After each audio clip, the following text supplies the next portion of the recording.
Last lecture में हम लोगों ने करंट इलेक्ट्रिसिटी कंप्लीट कर लिया है ना। आज हम लोग आपके सिलेबस का नया चैप्टर स्टार्ट करने जा रहे हैं जिसका नाम है रोटेशनल डायनामिक्स। ठीक है, अब यहाँ पे आपके सिलेबस में ये जो चैप्टर है ना, ये बेसिकली सर्कुलर मोशन और सिस्टम ऑफ पार्टिकल का कॉम्बिनेशन है। इसके शुरुआती पार्ट में आप देखोगे सर्कुलर मोशन से रिलेटेड कॉन्सेप्ट्स रहेंगे, कुछ डेरिवेशन है जो सर्कुलर मोशन से ही रिलेटेड है। ठीक है, फिर इसके लेटर पार्ट में आप देखोगे कि सिस्टम ऑफ पार्टिकल के रिलेटेड कुछ कॉन्सेप्ट्स है, जैसे कि moment of inertia, parallel axis theorem, perpendicular axis theorem, ये सारी चीजें। ठीक है, तो अब ये चैप्टर डील करता है डायनामिक्स, मतलब कोई चीज मोशन में होगी, स्टैटिक मतलब रेस्ट पे, डायनामिक मतलब कोई चीज मूव कर रही होगी, मोशन में होगी। ठीक है, अब ये मोशन कैसा होगा? रोटेशनल जैसा। ठीक है, आप कह सकते हो एंगुलर मोशन होगा। ठीक है, अब कोई बॉडी सर्कुलर मोशन परफॉर्म कर रही है तो जरूरी नहीं है वो रोटेशनल मोशन भी करे।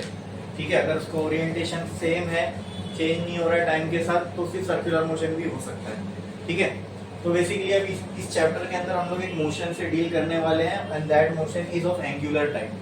ठीक है, यहाँ पे जो भी चीजें होगा एंगुलर के फॉर्म में होगी, यानी जो डिस्प्लेसमेंट होगा वो थीटा के टर्म्स में हो सकता है। ठीक है, तो ऐसी एक तरह का मोशन है जहाँ पे डिस्प्लेसमेंट थीटा के फॉर्म में होता है, वो है सर्कुलर मोशन।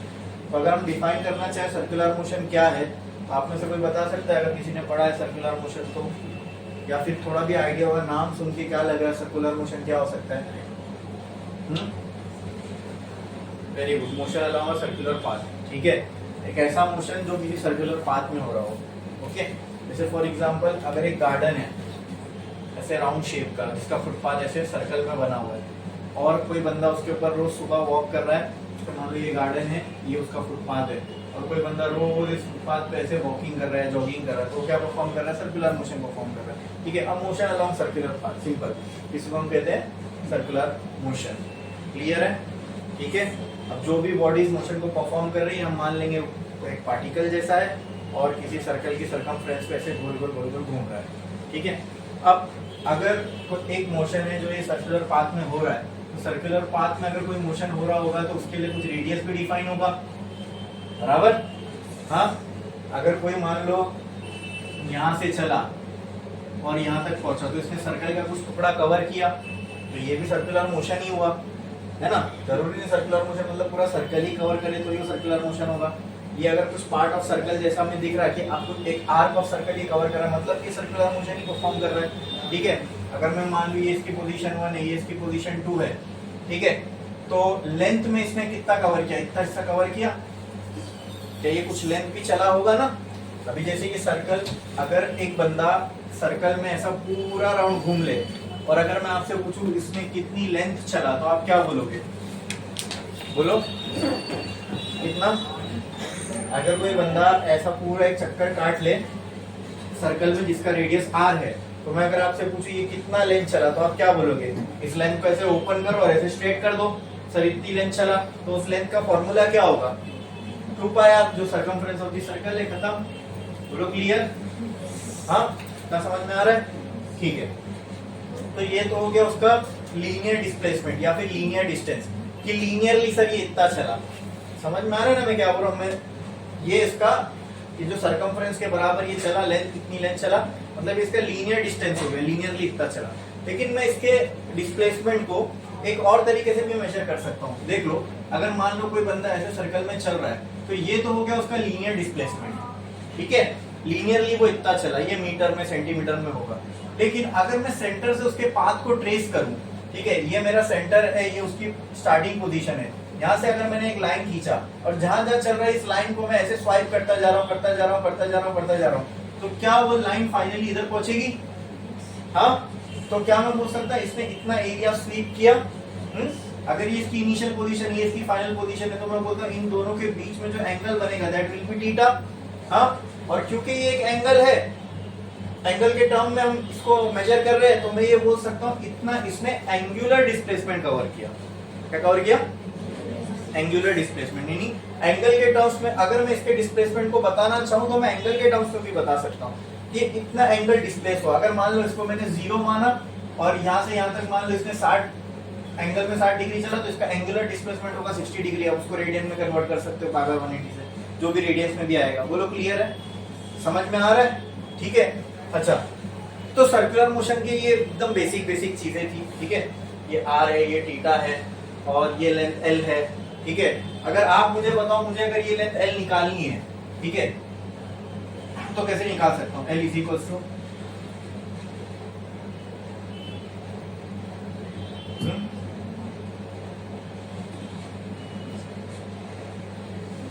कुछ नहीं, आर मल्टीप्लाई बाय थीटा कर दो, लेंथ ऑफ आर कोई होती है।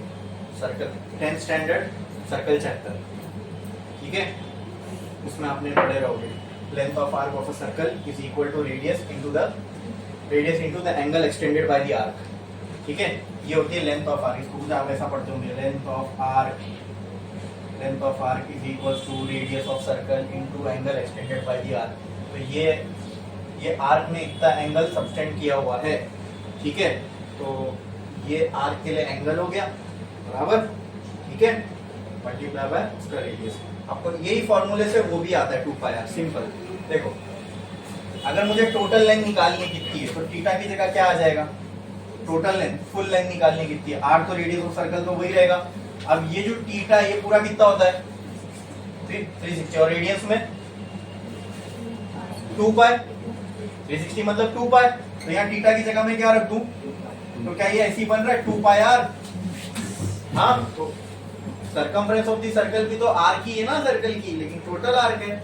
एक बात समझ में, तो 2 पाई आर का फॉर्मूला भी इसी फॉर्मूले से निकल के आता है। समझ में आया? क्लियर है? कोई डाउट? तो ये एकदम बेसिक बहुत ही सिंपल चीजें थी रिलेटेड टू सर्कुलर मोशन। हाँ, ये इसका मैथ्स था बेसिकली। ये मैथमेटिकल चीजें कुछ देख रहे थे हम लोग रिलेटेड टू सर्कुलर मोशन, लेकिन ये बहुत बेसिक है।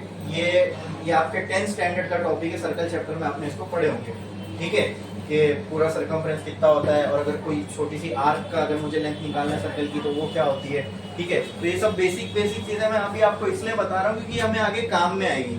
जब ये बेसिक चीजों की क्लैरिटी होगी ना तो आगे फंसोगे नहीं, ठीक है। कंसेप्ट समझ में आ जाते हैं, फिर इन छोटी चीजों की वजह से ना माइंड, जब ये छोटा गैप खाली होता है ना तो समझने में दिक्कत होती है। कोई कॉन्सेप्ट फिजिक्स या किसी भी सब्जेक्ट में कॉम्प्लेक्स नहीं होता, समझने और नहीं समझने में बस नॉलेज का गैप है। जब वो गैप फुलफिल हो जाता है ना, जैसे मान लो आपको एक कॉम्प्लेक्स चीज है ये समझना है, लेकिन इसको समझने के लिए एक छोटा सा बेसिक का गैप है, वो आपको नहीं मालूम है। जो बेसिक्स आपको मालूम होना चाहिए था उससे आपको ये समझ में आ जाता। तो उस वजह से ही ना 90% बच्चों को जो अच्छे कंसेप्ट है समझ में नहीं आते, क्योंकि बेसिक की क्लैरिटी नहीं होती है, ठीक है। तो ये सब चीजें जो मैं आपको बता रहा हूँ एकदम बेसिक से बेसिक्स, ठीक है। ये इस पे कोई डिस्कशन करता ही नहीं है, लेकिन ये मालूम होना जरूरी है। जब ये मालूम होगा ना तो जब हम सर्कुलर मोशन को अच्छे से पढ़ेंगे तो उसमें ये सब टर्म्स यूज होते हैं, तो वहां आपको कंफ्यूजन नहीं होगा क्या हो रहा है, कैसे हो रहा है, क्यों हो रहा है। तो वो छोटा सा बेसिक का गैप अगर फुलफिल हुआ ना तो अच्छे कंसेप्ट फिर समझ में आ जाते हैं। बोलो क्लियर है? हाँ, ये समझ में आया? अच्छा, सर्कुलर मोशन का हमने डिस्कस किया था। तो सर्कुलर मोशन क्या था? A motion along circular path. जब भी किसी चीज का मोशन होता है, ठीक है, उसके पास वेलोसिटी होगी। सबसे पहले तो मोशन होता है तो डिस्प्लेसमेंट होता है। एक पॉइंट से हिलती है चीज तो उसका डिस्प्लेसमेंट होगा। डिस्प्लेसमेंट हुआ तो उसके पास कुछ वेलोसिटी होगी। अगर वेलोसिटी चेंज हो रही है टाइम के साथ तो उसके पास कुछ एक्सेलरेशन भी होगा, ठीक है। ये सब कुछ होता है, अपने आप हो जाएगा। ये एक चीज अपनी जगह से हिलेगी, अपने आप होगा ऐसे। तो कैसे होगा? वो चीज अपनी जगह से कैसे हटेगी? फोर्स लगा के। तो फोर्स होता है कॉज। किसी चीज के मोशन का फोर्स क्या होता है? कॉज होता है। ये वेलोसिटी, एक्सेलरेशन, डिस्प्लेसमेंट ये उस फोर्स के इफेक्ट है जो हमें देखने को मिल रहा है। तो हमें रोटेशनल डायनामिक्स में, ठीक है, इसके कॉज पे इसके इफेक्ट से डील करना है, जैसे कि वेलोसिटी, एक्सेलरेशन, ये सारी चीजें। बोलो क्लियर है? हमें यहाँ पे फोर्स फाइंड करने नहीं बोलेगा। फोर्स की इक्वेशन हम यूज कर सकते हैं, लेकिन हमें फोर्स वगैरह नहीं फाइंड करना है। हमें इसके एक्सेलरेशन, वेलोसिटी, ये सारी चीजें हम देखने वाले, इससे हम डील करने वाले। बोलो क्लियर है? और आगे एक टॉपिक है जिसके अंदर हमें टेंशन के बारे में देखना है, which is vertical circular motion, उसमें देखेंगे, ठीक है।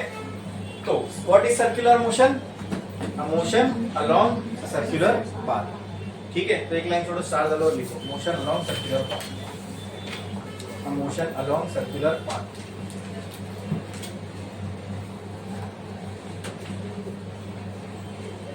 स्टार डालो, लिखो सर्कुलर मोशन, हेडिंग डालो चैप्टर की, फिर स्टार, फिर एक लाइन छोड़ो नीचे स्टार डालो, लिखो सर्कुलर मोशन और उसका डेफिनेशन लिखो motion along a circular path, motion along the circular path.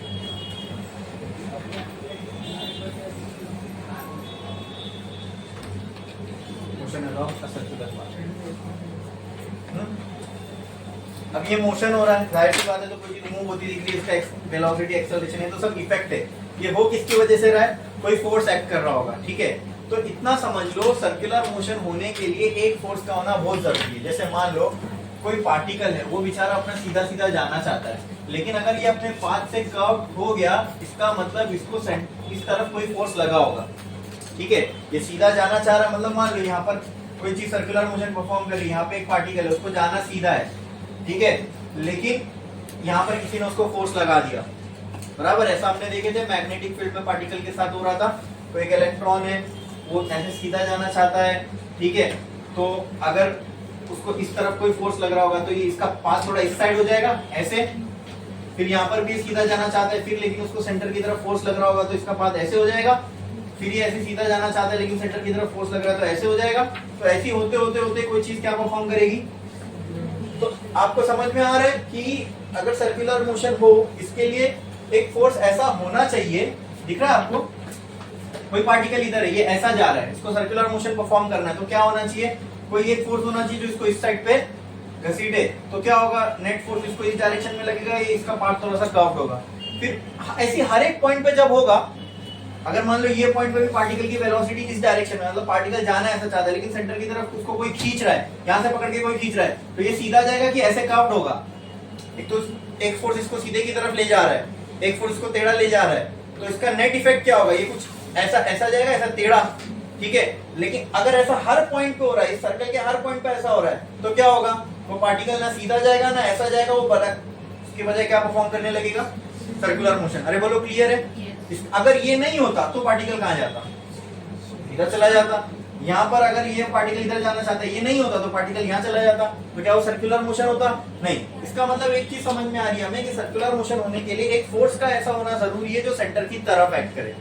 क्या ये सेंटर ही है सर्कल का, इसमें पार्टिकल घूम रहा है, बोलो समझ में आया ये बात।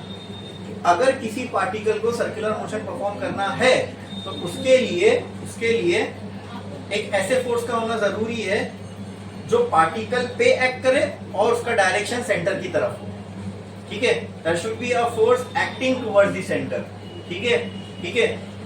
ये कोई भी फोर्स हो सकता है, टेंशन फोर्स हो सकता है, ग्रेविटेशनल फोर्स हो सकता है, इलेक्ट्रोस्टैटिक फोर्स हो सकता है, फ्रिक्शनल फोर्स हो सकता है, कोई भी फोर्स हो सकता है, कोई भी फोर्स।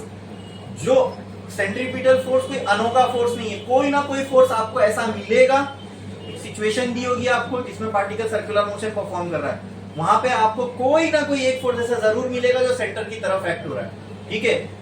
जो दिखा ऐसा फोर्स जो सेंटर की तरफ एक्ट होता है, उसको हमने एक अलग से नाम दिया, we call it as centripetal force.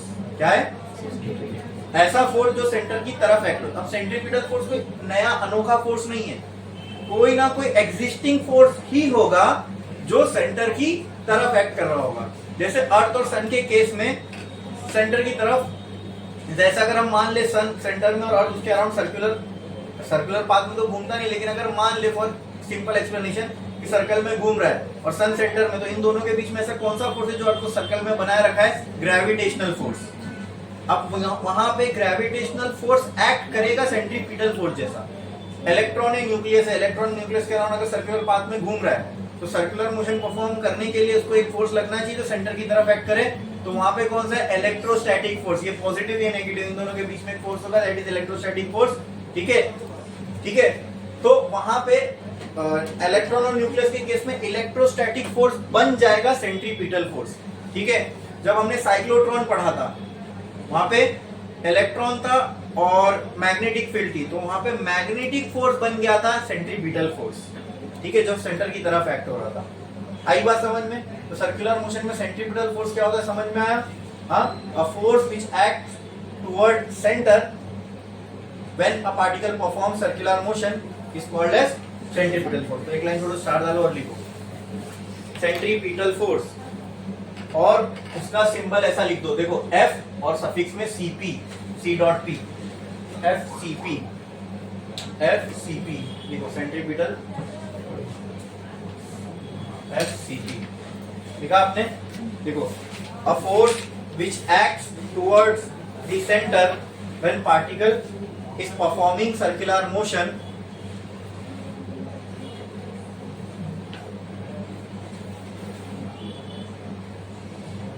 is called centripetal force, is called centripetal force, is called centripetal force।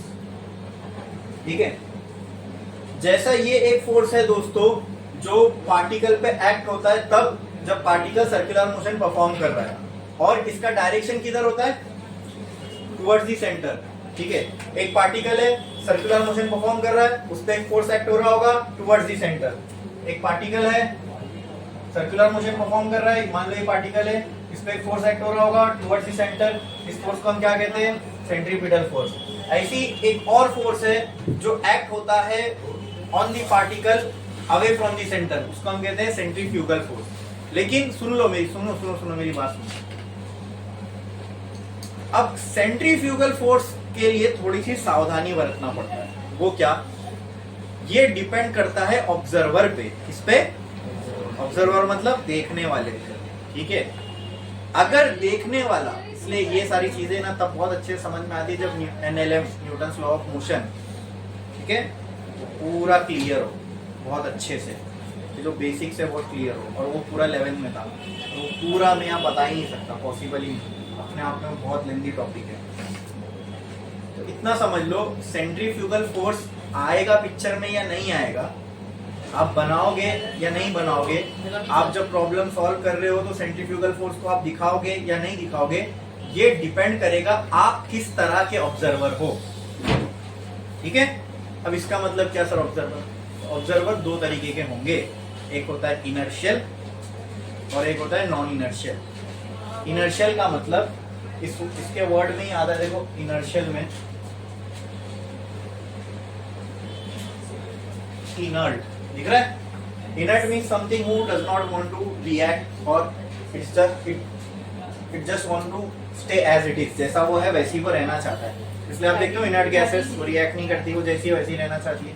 हाँ, तो इनर्शियल ऑब्जर्वर का मतलब क्या, और या फिर उसमें छोटा सा वर्ड आ रहा है इनर्ट, मतलब उसको चेंज नहीं होना, वो जैसा है वैसी रहना चाहता है।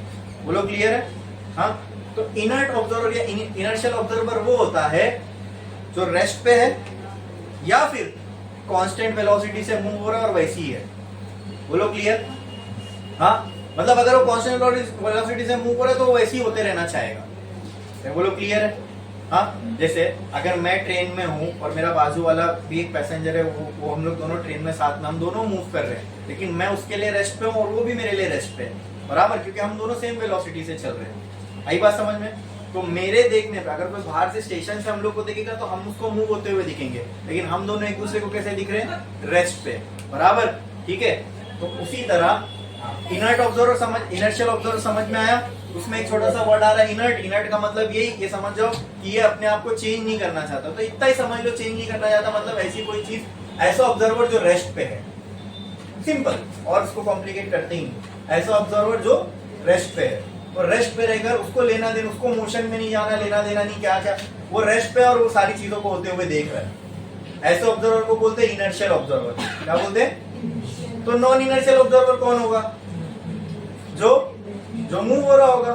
ठीक है, जैसे मान लो अभी, अब वो ट्रेन का मैंने जो एग्जांपल दिया, ठीक है, अगर स्टेशन से कोई हमें देख रहा है तो वो स्टेशन वाला बंदा क्या हो गया,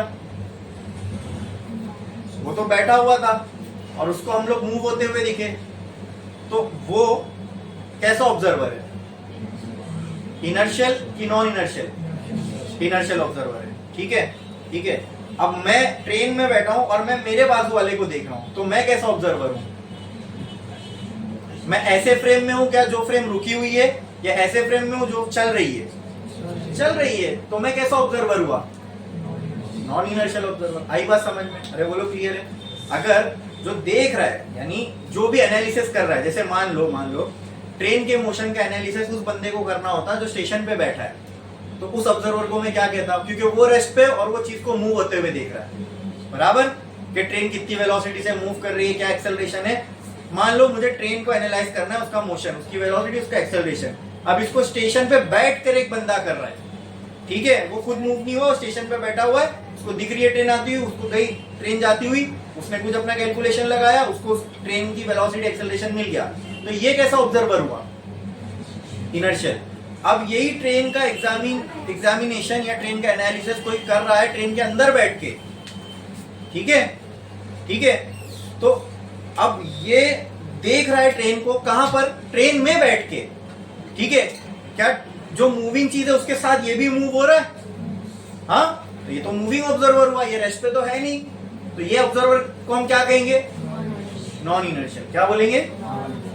और न्यूटन के लॉ जितने भी है वो सिर्फ और सिर्फ इनर्शियल ऑब्जर्वर के लिए ही वैलिड है। इसके लिए वैलिड है इनर्शियल ऑब्जर्वर। ये बात न्यूटन को भी नहीं पता थी, ठीक है, जब उसने F = a में अपना लॉ दिया, तो ये बात उसको भी नहीं पता थी, ठीक है।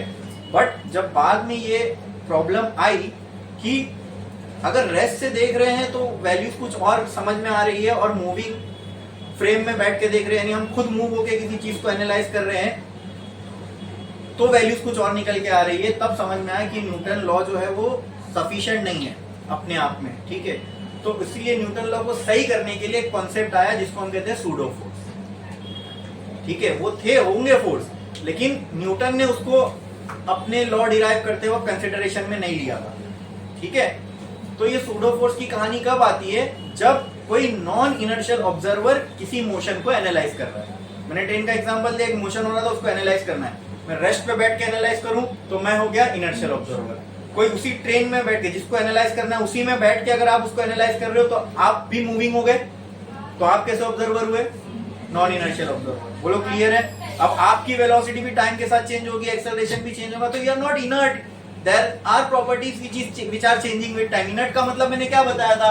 कोई चीज जो रेस्ट पे, वो उसको कोई रिएक्ट नहीं करना, उसको जैसा वैसी ही रहना है, ठीक है। तो कोई ऑब्जर्वर है, उसको खुद मूव नहीं होना है, वो खुद रेस्ट पे है और रेस्ट पे बैठकर वो चीजों को मूव होते हुए देख रहा है और अपने एनालिसिस कर रहा है, ठीक है। जो भी चीज मूव हो रही है उसका एनालिसिस कर रहा है। आई बात समझ में? ऐसा ऑब्जर्वर कौन हो गया? Inertial observer.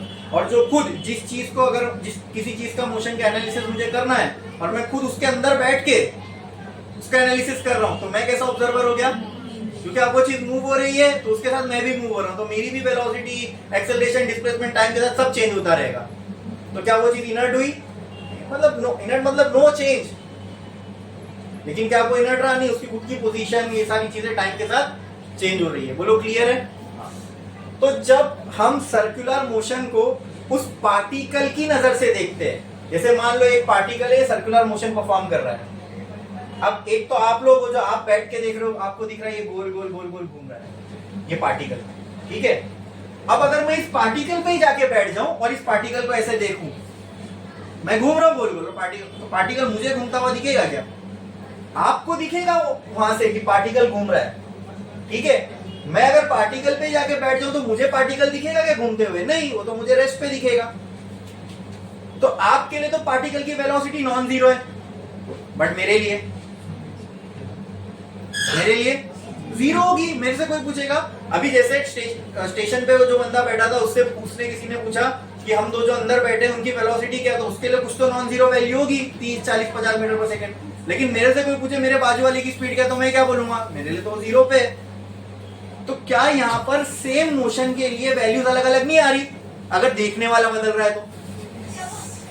हाँ, कोई रुका हुआ बंदा किसी चीज को मूव होते देख रहा है तो उसके लिए वेलोसिटी की वैल्यू अलग है। कोई ऐसा बंदा जो चीज मूव हो रही है उसके साथ मूव हो रहा है तो उसके लिए वो वैल्यू अलग है। तो यही तो प्रॉब्लम थी न्यूटन के लॉ में। ऐसा थोड़ी ना, देखने से खाली वैल्यूज फोर्स की थोड़ी बदल जाएगी। अरे बोलो, हाँ। अभी अगर मान लो मेरे सामने कोई बंदा खड़ा है, मैंने ऐसे हाथ घुमा और जोर से उसको लाफा मारा, ठीक है, हाँ। अब उसको जो इम्पैक्ट, उसके गाल पे जो इम्पैक्ट पड़ा, वो के देखने, अगर आप यहाँ बैठ के देख रहे हो, वहां से कोई चलता हुआ देख रहा है, ठीक है, तो क्या खाली आप लोग के देखने से वो इम्पैक्ट उस पर बदल जाएगा? नहीं, वो सब चीजें वो तो कांस्टेंट ही रहेगी। उसको जो दर्द हुआ वो तो उतना ही होगा, चाहे आप देखो कहीं और देखे, ठीक है। लेकिन अगर हम सूडो फोर्स को कंसीडर नहीं करें और इसकी वैल्यूज निकालने जाए तो हम दोनों के लिए वैल्यूज वो अलग अलग आएंगी, जबकि ऐसा होना चाहिए नहीं, इफेक्ट तो सेम ही हुआ। तो दो लोगों के अलग अलग देखने से ये वैल्यू में चेंज आना नहीं चाहिए। आई बात समझ में? तो वही मैं कह रहा हूं कि अगर इस पार्टिकल पे मैं बैठ के देखूं तो मुझे इसकी वेलोसिटी कैसी दिखेगी? जीरो। जब वेलोसिटी जीरो तो कोई एक्सेलरेशन होगा क्या? नहीं, मुझे लगेगा इसका एक्सेलरेशन जीरो अगर मैं इसी के ऊपर बैठा हूं और इसको देख रहा हूं तो। लेकिन आप लोग के लिए इसके पास वेलोसिटी भी एक्सेलरेशन भी समझ में आ रहा है? तो यहाँ न्यूटन लॉ फेल हो रहा था, तो उसको बचाने के लिए हमने एक कॉन्सेप्ट इंट्रोड्यूस किया which is called as pseudo force. क्या बोलते हैं उसको? तो इतना याद रखना, सूडो फोर्स, सेंट्रीफ्यूगल फोर्स एक तरीके का सूडो फोर्स है। इसलिए मैंने कहा सेंट्रीफ्यूगल फोर्स खाली 90% बच्चे जब भी सर्कुलर मोशन पढ़ते हैं तो उनको ये पता होता है, एक फोर्स सेंटर की तरफ, एक फोर्स सेंटर से अपोजिट। सेंटर की तरफ वाला सेंट्रीपिटल, सेंटर से अपोजिट वाला सेंट्रीफ्यूगल, और कभी भी लगा दो इसको, ऐसा नहीं होता, ठीक है। आप जब सर्कुलर मोशन को एनालाइज कर रहे हो तो आप के ऊपर डिपेंड करता है। अगर आप उस पार्टिकल पे बैठे हुए हो तो आप किसमें हो? नॉन इनर्शियल फ्रेम में हो, नॉन इनर्शियल ऑब्जर्वर हो, मतलब आप कहलाओगे नॉन इनर्शियल फ्रेम में। अगर आप नॉन इनर्शियल फ्रेम में हो तो क्या सूडो फोर्स लगेगा? यस, लगेगा। सही बात समझ में? इनर्शियल फ्रेम में हम होते तो वहां से न्यूटन के लॉ वैलिड है। जब लॉ वैलिड है तो कोई एक्स्ट्रा चीज चाहिए ही नहीं। एक्स्ट्रा चीज कब आएगी? लॉ को सही करने के लिए। लॉ को हमें सही करना था तो हमने कुछ एक्स्ट्रा चीजें ऐड की, ठीक है। तो ये लॉ फेल कब हो रहा था? जब हम पार्टिकल के साथ मूव हो रहे थे।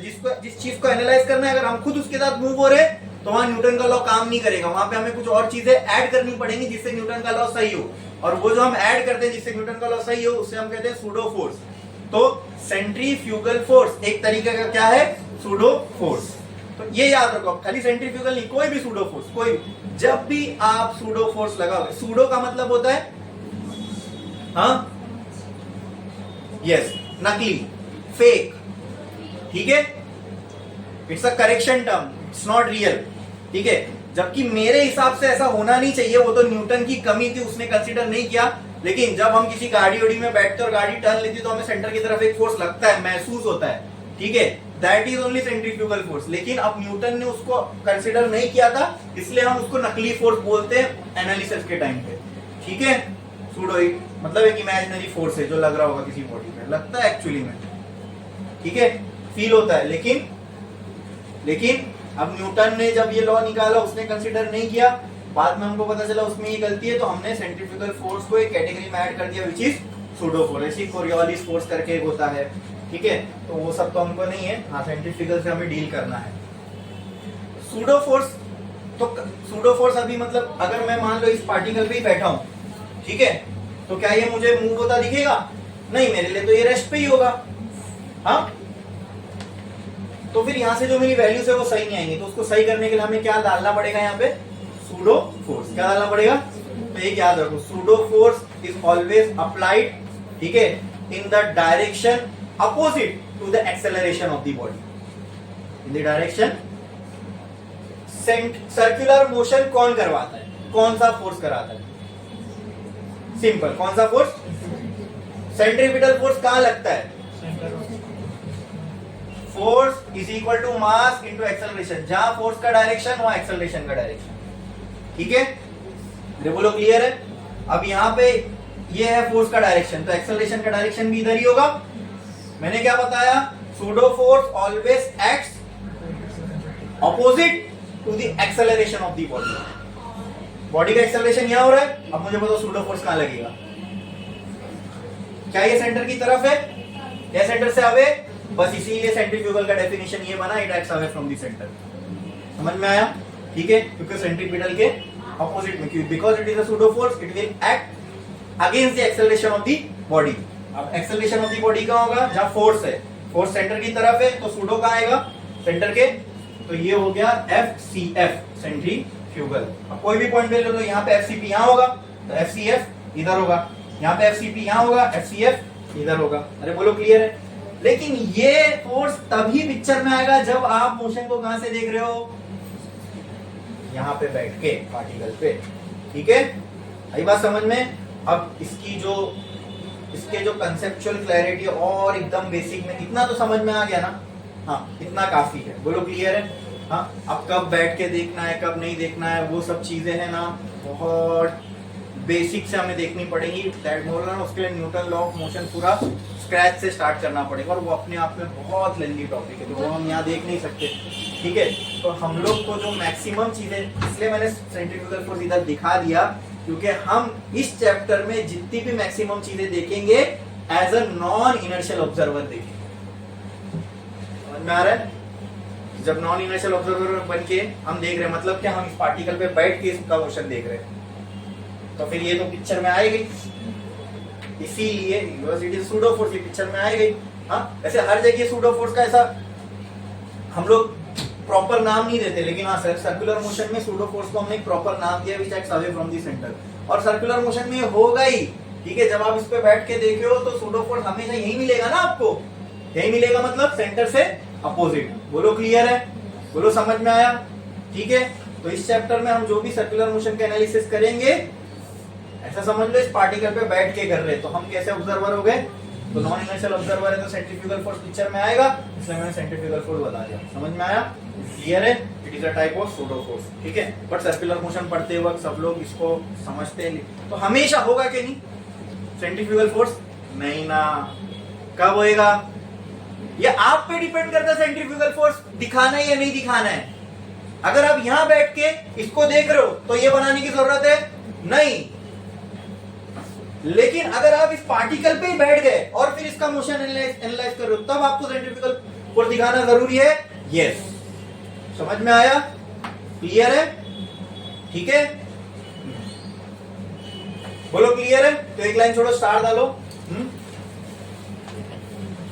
तो ऐसा लिख दो पहले, for a non inertial observer. अब नॉन इनर्शियल ऑब्जर्वर का मतलब समझ में आया ना, यहां ऐसा लिखेंगे तो नहीं ना, पार्टिकल पे बैठ के देखने वाला ऑब्जर्वर। हाँ, नॉन इनर्शियल, उसी पार्टिकल को, सुनो, जो चीज मोशन कर रही है उसी पर बैठ के देखने वाले ऑब्जर्वर को हम क्या कहेंगे, उसको बोलने का इंग्लिश का एक फैंसी वर्ड है क्या, नॉन इनर्शियल ऑब्जर्वर। ठीक है, हाँ, for a non inertial observer there will be a force acting on a particle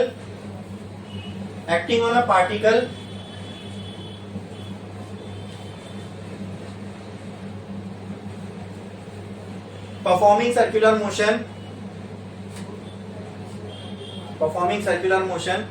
away from the center,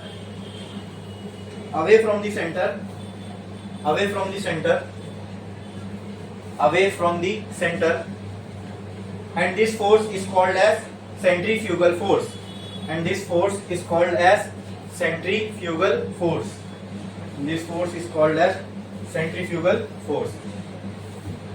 अब ये चीज आपने 11th में पढ़ ली है, वो इसका डेरिवेशन हमें करना नहीं है, इसका डेरिवेशन 11th में था। एफसीपी का फॉर्मूला क्या होता है, बोलो, एफसीपी का फॉर्मूला क्या होता है, mv²/r, या एक और फॉर्मूला होता है इसका ओमेगा के टर्म्स में, FCP is equal to mr²। ये दोनों भी एफसीपी के फॉर्मूला है।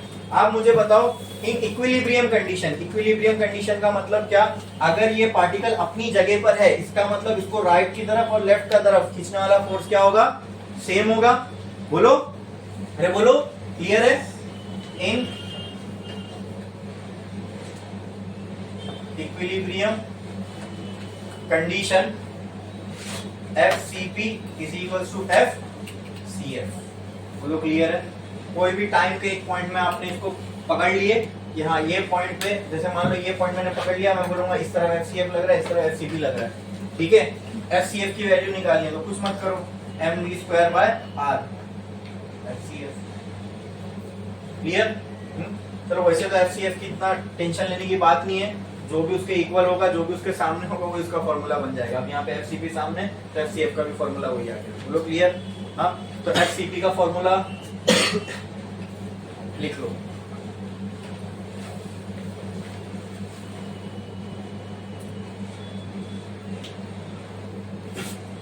सेंट्रीपिटल फोर्स का ये फॉर्मूला है, ठीक है। देखा आपने? कोई डाउट है इसमें अभी तक? इतने में किसी को बोलो, हाँ पक्का? ठीक है। अब कोई डाउट है? अब तो ऐसे लाइन बनाओ, linear motion, angular motion, linear motion, angular motion, और एक लाइन बनाओ इस साइड पे एंगुलर मोशन। पहले आप मुझे बता, circular motion is a type of angular motion, लेकिन इसमें लीनियर में भी आप चीजों को फाइंड कर सकते हो, लीनियर वेलोसिटी, लीनियर, ठीक है। तो सिंपल मैं अभी ये लाइन इसलिए बना रहा हूँ ताकि जो चीजें हम लीनियर में देखते हो एंगुलर में क्या होगी वही हमें समझना है, ठीक है। कोई चीज मोशन में है, लीनियर मोशन में, तो करेंगे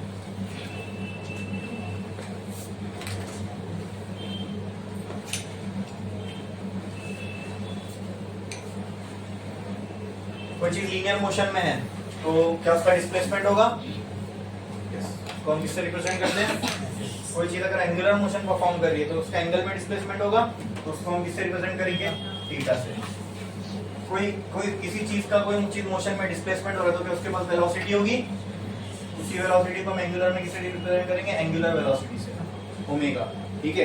तो लीनियर में लिखो displacement x, linear displacement, linear displacement bracket में x, फिर एंगुलर में जाओ और वहां लिखो एंगुलर डिस्प्लेसमेंट ब्रैकेट में थीटा, एंगुलर डिस्प्लेसमेंट ब्रैकेट में थीटा। जो काम लीनियर में x करेगा वही काम एंगुलर में थीटा करेगा, बराबर, ठीक है। फिर linear velocity, linear velocity bracket में v, ब्रैकेट में v, तो एंगुलर वेलोसिटी क्या हो जाएगी? Omega, angular velocity is called omega, angular velocity omega. Third linear velocity हो गया, लीनियर एक्सेलरेशन ब्रैकेट में a, ब्रैकेट में a, ब्रैकेट में a, लिख लिए। और इसी के सामने फिर यहाँ पे क्या आएगा? एंगुलर एक्सेलरेशन, एंगुलर एक्सेलरेशन को हम रिप्रेजेंट करते हैं अल्फा से, ठीक है, अल्फा से। करो जल्दी, अल्फा लिख लिया। अब एक और चीज समझ लो, कुछ और चीजें, force is equal to mass into acceleration, ऐसा कोई है, ये लीनियर मोशन कर रही कोई चीज तो उसके लिए वैलिड है। अब अगर ये चीज एंगुलर हो गई तो फोर्स का काम एंगुलर में करता है टॉर्क, कौन करता है? टॉर्क। ए का काम कौन करता है? अल्फा। और एम का काम कौन करेगा? वो कौन सी चीज है जो किसी ऑब्जेक्ट को इनर्ट बना के रखती है? इनर्ट मतलब अपने जगह से मूव होने नहीं देती, मास। रोटेशन में वो क्या हो जाएगा? आई, मोमेंट ऑफ इनर्शिया, ठीक है।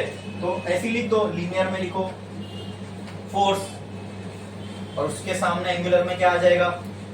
टॉर्क, टाउ, ठीक है।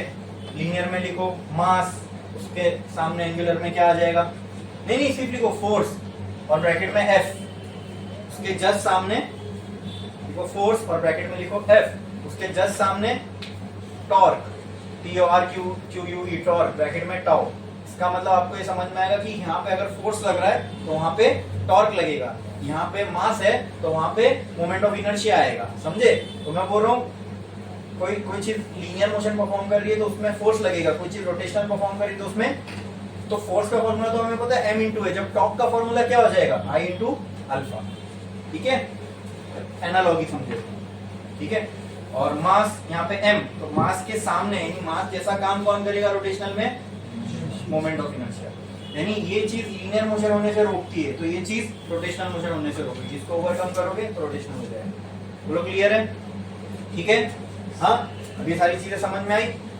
अब कुछ रिलेशन भी है, हमें ऐसे ऐसे टर्म्स भी मिलते हैं जिनमें लीनियर का टर्म और एंगुलर का टर्म दोनों आ रहे हैं, ठीक है। तो पहले हम लीनियर डिस्प्लेसमेंट और लीनियर डिस्प्लेसमेंट और एंगुलर डिस्प्लेसमेंट का रिलेशन देख लेते हैं, फिर उसके बाद लीनियर वेलोसिटी, एंगुलर वेलोसिटी, फिर लीनियर एक्सेलरेशन, एंगुलर एक्सेलरेशन, ठीक है। तो एक लाइन छोड़ो, स्टार डालो और हेडिंग लगाओ, रिलेशन बिटवीन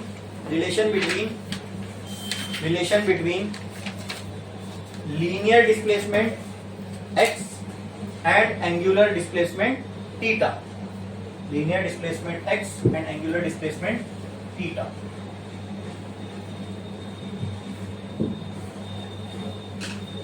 लिख लिया आपने?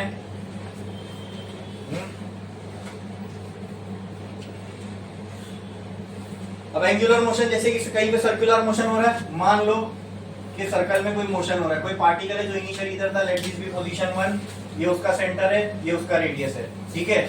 इसको मैंने यहाँ पे था t इक्वल टू 0, कुछ time t equal to t second बाद ये यहाँ पहुंचा, ये इसकी फाइनल पोजीशन हो गई, लेट से दिस इज 2, ये हो गया फिर से रेडियस, ये हो गया थीटा। क्या कितना लेंथ इसने कवर किया? लीनियर में ये इतना चला, तो क्या ये इसका लीनियर डिस्प्लेसमेंट होगा x, क्या ये इसका एंगुलर डिस्प्लेसमेंट है थीटा। तो हमें रिलेशन निकालना है x और थीटा के बीच में क्या, तो हमें तो पता है लेंथ ऑफ आर्क क्या होता है, हियर बोलो x will be equal to, खत्म, linear displacement angular displacement relation मिल गया, खत्म, लिख दो। सर्कल बनाओ, आर बनाओ, ये सब बनाओ, लिख दो। ये तो 10th स्टैंडर्ड के सर्कल का हमने कॉन्सेप्ट यूज किया है, length of arc is equals to r into theta.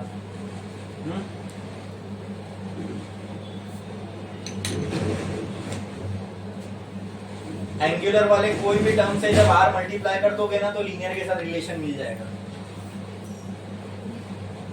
Shortcut इसको याद रखने का, जैसे एंगुलर डिस्प्लेसमेंट क्या था थीटा, उसके साथ आर मल्टीप्लाई करे तो किसके बराबर हो गया, लीनियर डिस्प्लेसमेंट। मुझे आप बताओ एंगुलर वेलोसिटी क्या है, एंगुलर वेलोसिटी क्या है, उसका रिलेशन बोलूं अगर लीनियर से बनाओ तो क्या होगा, v इक्वल टू ओमेगा के साथ क्या मल्टीप्लाई कर दो, r, क्या मिल जाएगा, तो v इक्वल टू, अगर मैं आपसे पूछूं लीनियर और एंगुलर एक्सेलरेशन के बीच का रिलेशन निकालो तो क्या होगा, alpha into r will be equal to a, तो a equal to r alpha. अब नेक्स्ट लिखो relation between angular linear velocity and angular velocity, relation between linear velocity and angular velocity, linear velocity v, angular velocity omega, linear velocity v, angular velocity omega, linear velocity v, angular velocity omega। कैसा होगा ये relation? आप मुझे बताओ linear velocity v क्या होती है। अब वो तो शॉर्टकट था समझने के लिए, अब ऐसा तो बोल नहीं सकते ना r मल्टीप्लाई करो आ जाएगा, नहीं, बताना पड़ेगा कैसे। v क्या होता है बोलो, dx बाय dt, बराबर, ठीक है, ओके, बोलो क्लियर है। तो इस हिसाब से आप मुझे बताओ ओमेगा क्या होगा। Similarly what will be omega, very good, D theta by dt, clear है, हाँ, इसको याद रखना, ठीक है। अब इसको उठाओ, v is equals to dx by dt। आप मुझे बताओ x क्या होता है, r थीटा, कहना है right, v is equals to d r theta by dt।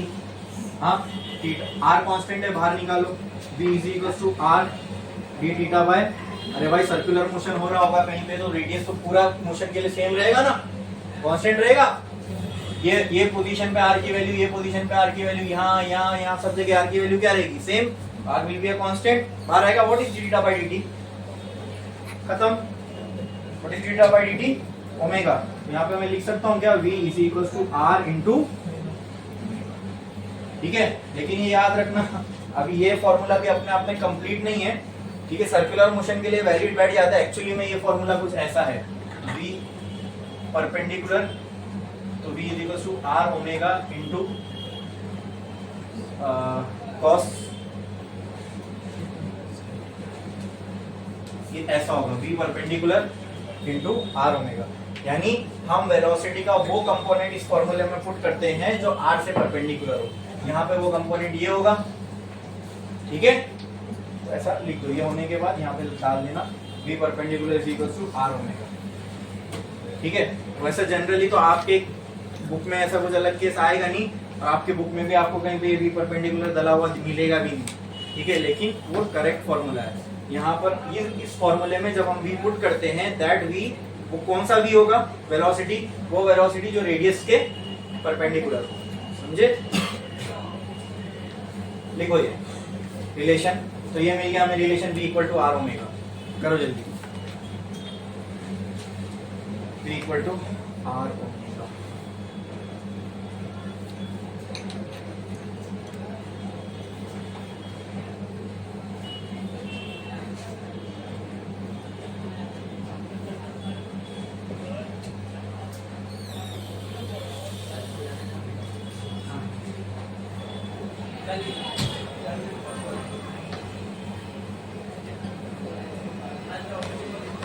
ठीक है, इसके बाद एक रिलेशन और बच गया, वो कौन सा?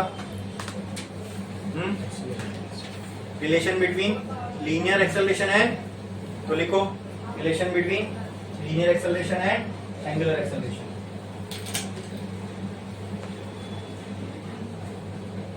क्या आना चाहिए? क्या आना चाहिए? ए इक्वल टू आना चाहिए, है ना? सोच कहती है, चलो देखते आएगा कि नहीं। ठीक है, वी नो दैट, पहले लिख लो, we know that acceleration equal to dv by dt, यही होता है। ठीक है, तो ये हो गया लीनियर एक्सेलरेशन। तो एंगुलर एक्सेलरेशन क्या हो जाएगा? d ओमेगा बाय dt, यही होगा, बोलो। ठीक है, अब ये फॉर्मूला यूज करो, a equal to dv by dt। अभी हमें पता है, अभी हमने निकाला v बराबर होता है r ओमेगा के, तो a को मैं ऐसा लिख सकता हूं क्या? d r omega by dt। क्या r कांस्टेंट है? r आएगा, बचा क्या?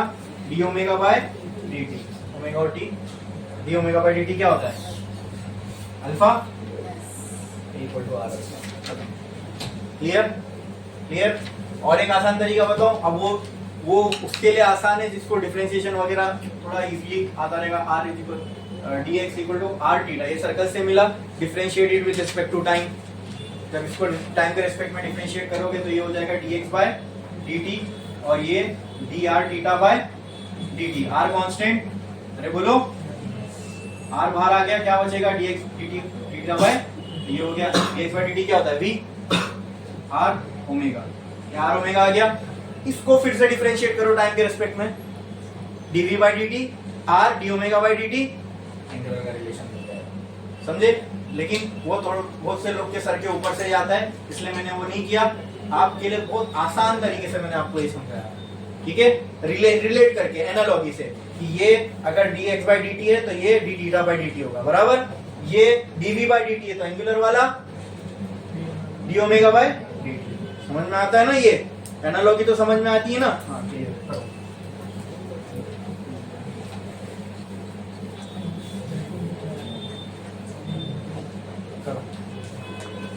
तो ये एनालॉजी वाले याद रखोगे ना, आप कई सारे फॉर्मूले ऐसे ही निकाल सकते हो। जैसे मैंने अभी टॉ का फॉर्मूला बताया था ना, फोर्स का फॉर्मूला ma होता है। तो अगर आपको पता है फोर्स की जगह क्या आएगा, मास की जगह क्या आएगा, a की जगह क्या आएगा, तो आप इसी का रोटेशनल वाला फॉर्मूला बना सकते हो। इसलिए मैंने वो रोटेशनल, लीनियर रोटेशनल के टर्म्स क्या होंगे वो मैंने बता दिया है, क्या नहीं? वो लीनियर और एंगुलर वाला लिखियो ना। लीनियर में अगर x है तो वो एंगुलर में थीटा, लीनियर में अगर v है तो एंगुलर में ओमेगा, है क्या नहीं? यहाँ पे v था, यहाँ पे क्या आ गया? यहाँ a था, यहाँ क्या आ गया? ठीक है, एनालॉजी से समझोगे और आसान है। क्लियर? ये चीज समझ में आई? किसी को डाउट है?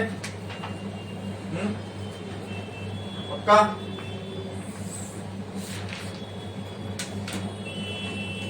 तो ये वाला आपने रिलेशन देखा था, F is equal to mv square by r। ये उसके बाद एक और रिलेशन मैंने लिखा था mr ओमेगा स्क्वायर। तो आप देखोगे v की जगह आप जब r ओमेगा पुट करो ना, वो रिलेशन आएगा। देखो F is equal to v क्या होता है? r ओमेगा, बराबर। तो v की जगह पे पुट करो, ये क्या हो जाएगा? r omega the whole square upon r। तो F विल बी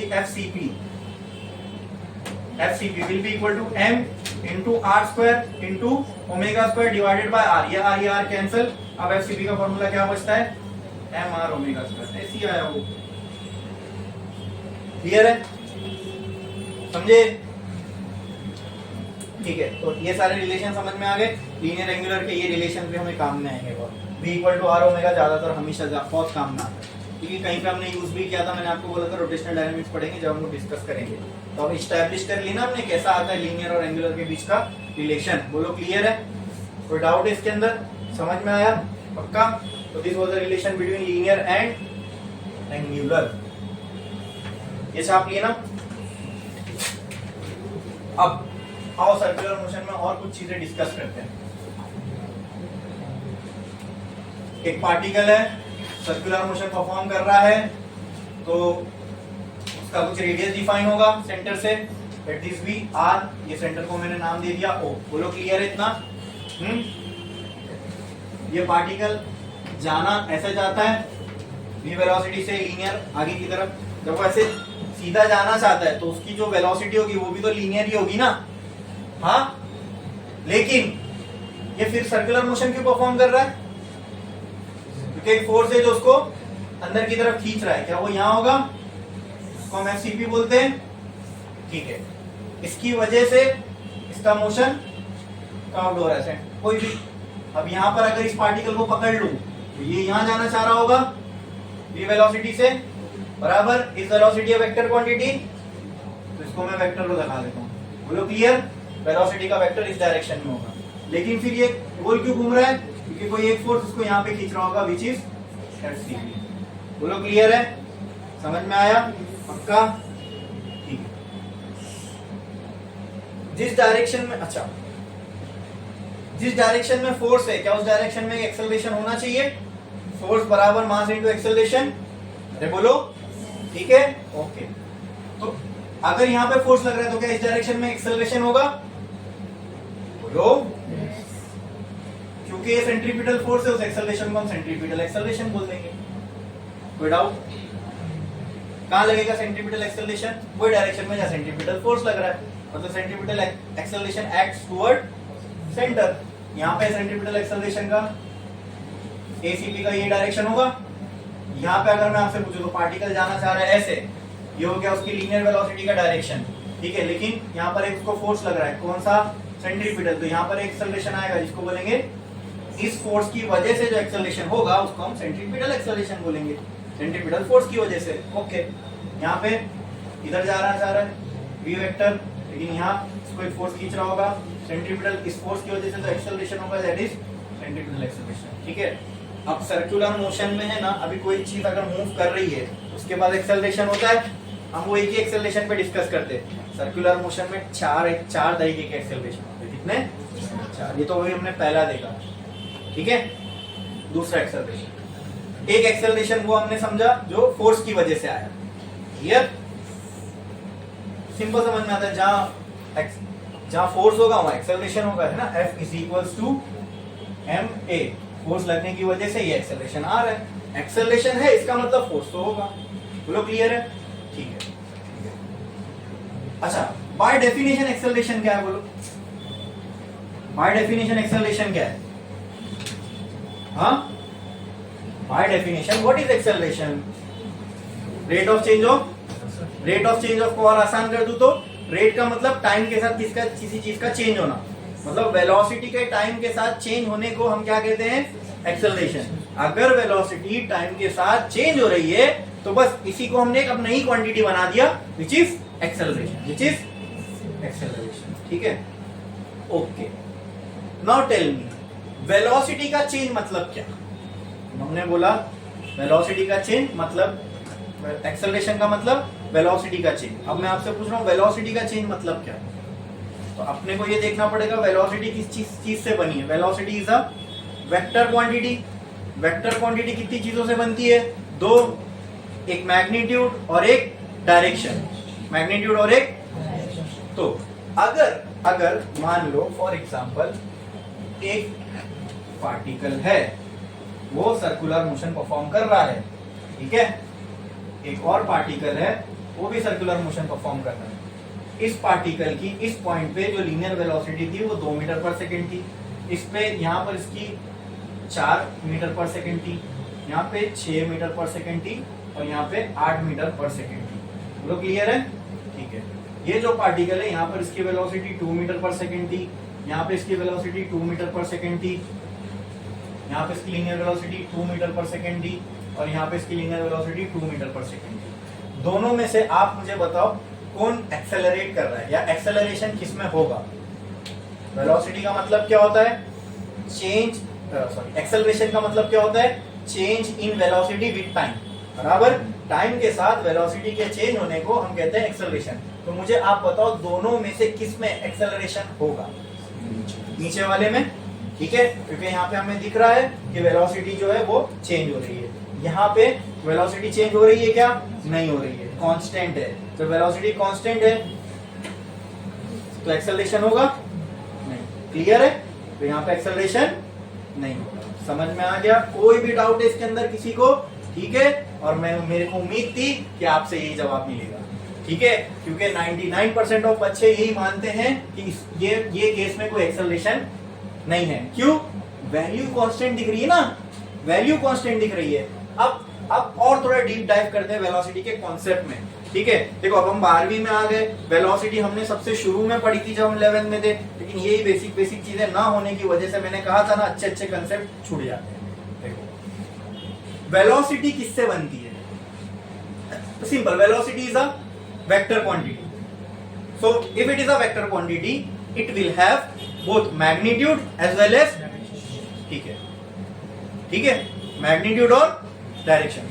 तो एक तो आसान बात है, अगर वेलोसिटी दो चीजों पे डिपेंड करती है, एक मैग्नीट्यूड पे और एक डायरेक्शन पे, अगर वेलोसिटी का मैग्नीट्यूड चेंज हो रहा है तो क्या मैं बोल सकता हूं वेलोसिटी की वैल्यू चेंज हो रही है या वेलोसिटी चेंज हो रही है, हाँ, वो ये केस है, वेलोसिटी की वैल्यू हर पॉइंट पे चेंज हो रही है, ये आसान है समझना वेलोसिटी का चेंज यहां से। लेकिन अगर वेलोसिटी की वैल्यू मैग्नीट्यूड नहीं चेंज हो रहा है, नंबर में वो चेंज नहीं हो रही, लेकिन उसका डायरेक्शन चेंज हो रहा है, क्या वो वेलोसिटी का चेंज नहीं है?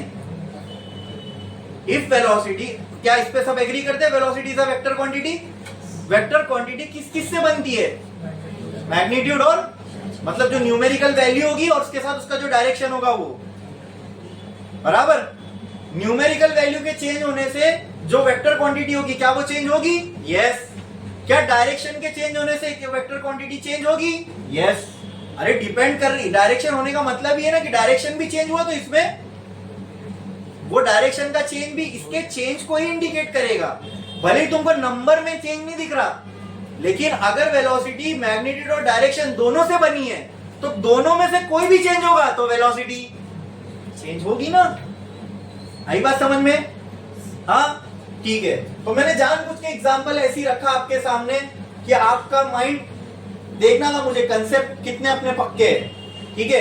अब यहां पर भले ही वेलोसिटी का मैग्नीट्यूड नहीं चेंज हो रहा है, लेकिन एट एनी पॉइंट क्या डायरेक्शन सेम है वेलोसिटी का, नहीं, so tell me in this case is velocity changing, yes, velocity is changing, why, because of direction, because velocity depends on both magnitude as well as direction, दोनों पे depend करती है। अगर magnitude नहीं change हो रहा है तो आपको पहले ये देखना है डायरेक्शन चेंज हो रहा है क्या नहीं, अगर दोनों सेम है तो आप बोल सकते हो वेलोसिटी कांस्टेंट है, क्या यहाँ पे मैग्नीट्यूड तो सेम है, ठीक है, मैग्नीट्यूड सेम है, वैल्यू सेम है वेलोसिटी की, लेकिन क्या डायरेक्शन हर पॉइंट पे सेम है, नहीं, तो क्या मैं बोल सकता हूँ यहाँ पे वेलोसिटी चेंज हो रही है, एक्सेलरेशन का मतलब क्या होता है, change in velocity with time, क्या टाइम के साथ हर पॉइंट पे इसकी वेलोसिटी अलग है, क्यों अलग है, डायरेक्शन की वजह से, क्यों अलग है, डायरेक्शन की वजह से, आई बात समझ में, बोलो क्लियर है। तो क्या यहाँ पे वेलोसिटी चेंज हो रही है, यस, तो क्या यहाँ पे, अब बोलो क्या यहाँ एक्सेलरेशन होगा, अब थोड़े टाइम पहले आपने क्या बोले थे, नहीं होगा, है ना, अब होगा क्यों, क्योंकि अब उसके पीछे का जो कंसेप्चुअल क्लैरिटी थी वो हमें आ गई, ठीक है। अब इस एक्सेलरेशन का भी एक नाम है, अब देखो वो नाम कैसे पड़ा, ये वेलोसिटी का जो डायरेक्शन है लीनियर वेलोसिटी का, क्या ये टेंजेंट टू द सर्कल नहीं लग रहा है ना, it is basically perpendicular to radius, यार अभी अगर मैं यहाँ रेडियस बनाऊं तो ये परपेंडिकुलर हो जाएगा, अगर मैं यहाँ रेडियस बनाऊं तो ये परपेंडिकुलर हो जाएगा, लेकिन अगर मैं रेडियस को ना देखते हुए सर्कल से इसको रिलेट करूं तो क्या ऐसा नहीं लग रहा direction of velocity is tangent to the circle. अब ये वाली वेलोसिटी की वजह से जो एक्सेलरेशन होगा, because it is tangential to the circle, we call that acceleration as a t, tangential acceleration. क्या बोलते हैं, बोलो इतना क्लियर है, अरे बोलो ये क्लियर है, समझ में आया। तो दूसरे टाइप का एक्सेलरेशन एक यहाँ होगा, उसको हम बोलेंगे टेंजेंशियल, यहाँ पे एक इधर एटी, ये एक्सेलरेशन कहां होगा? ये v के साथ, लीनियर वेलोसिटी के साथ। अरे बोलो क्लियर है? at, बोलो क्लियर है? हाँ, अब कोई भी एक उठा लो, इजी लगे इसके लिए ये उठा लो, सब में सेम होगा। ये हो गया ACP, ये हो गया AT, बोलो क्लियर है? दोनों ही एक्सेलरेशन है, इनका रिजल्टेंट निकालो। क्या ऐसा आएगा? तो ये हो जाएगा AR, ये हो गया तीसरा acceleration in circular motion which is resultant acceleration, ये रिजल्टेंट एक्सेलरेशन, ठीक है। और चौथा सिंपल है, ओमेगा की वजह से जो एक्सेलरेशन होगा एंगुलर एक्सेलरेशन, सर्कुलर ओमेगा भी तो है ना, तो उसकी वजह से भी एक्सेलरेशन होगा, दैट इज एंगुलर एक्सेलरेशन। बोलो क्लियर है? हाँ, इस पे कोई डिस्कस नहीं करता, ये सब एकदम बारीक बारीक चीजें सर्कुलर मोशन की। बोलो क्लियर है? समझ में आया? पक्का? तो 4 तरीके के एक्सेलरेशन देखे हमने सर्कुलर मोशन में खोद के। पहला था centripetal, it acts towards the centre. दूसरा टेंजेंशियल, वो along perpendicular to the radius बोल सकते हो, या अलोंग द लीनियर वेलोसिटी, ठीक है। तीसरा ये दोनों का रिजल्टेंट, ठीक है। तो AR का फॉर्मूला क्या बनेगा बताओ मुझे? अंडर रूट ACP का स्क्वायर प्लस AT का स्क्वायर, बराबर। और चौथा है अल्फा वाला, वो तो हमने देख लिया, alpha equal to omega by alpha will be omega equal to r alpha है ना, तो alpha will be equal to omega by r, ऐसा कुछ आएगा, ठीक है। यहाँ पे आप क्या बोल सकते हो मालूम दोस्तों? यहाँ पे आप बोल सकते हो स्पीड कांस्टेंट है, स्पीड कांस्टेंट है बोल सकते हैं। क्यों? क्योंकि वेलोसिटी का जो मैग्नीट्यूड होता है वही स्पीड होता है। स्पीड में क्या, स्पीड को कोई डायरेक्शन लगता है? नहीं, स्पीड में कोई डायरेक्शन की जरूरत नहीं। Speed is a scalar quantity, उसको कोई डायरेक्शन की जरूरत नहीं है, ठीक है। उसको सिर्फ वैल्यू चाहिए। तो यहाँ पे वैल्यू कांस्टेंट है, उसको हम बोल सकते हैं यहाँ पे स्पीड कांस्टेंट है, लेकिन वेलोसिटी कांस्टेंट बोलना यहाँ सही नहीं होगा, क्योंकि डायरेक्शन हर पॉइंट पे चेंज हो रहा है। बोलो इतना क्लियर है? ठीक है, एक लाइन छोड़ो, स्टार्ट करो, लिखो acceleration in circular motion, acceleration in circular motion, acceleration in circular motion.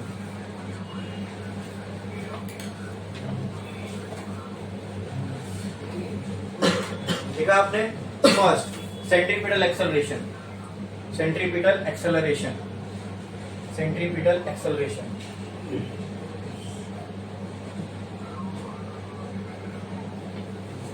देखा आपने? It is the acceleration which acts towards the centre, it is the acceleration which acts towards the centre. अब ये acceleration किसकी वजह से होता है? Centripetal force की वजह से, बराबर।